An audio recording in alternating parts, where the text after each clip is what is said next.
আপু, আমার পিরিয়ডের রং গাঢ় বাদামি বা কালো কালো হয় কেন? এই কোয়েশ্চেনটা অনেক আপুরাই জানতে চেয়েছেন।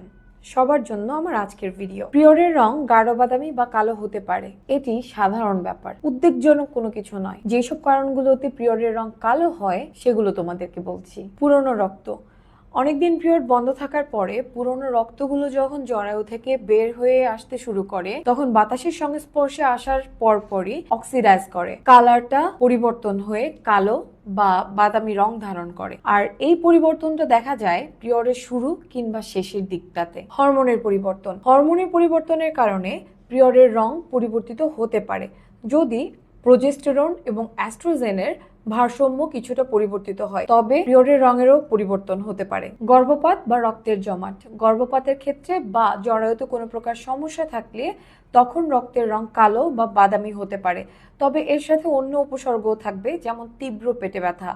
ইনফেকশন, জরায়ু সংক্রমণ হলে রক্তের রং পরিবর্তিত হতে পারে, তবে এক্ষেত্রে দুর্গন্ধ, ব্যথা এবং অন্যান্য লক্ষণও থাকবে।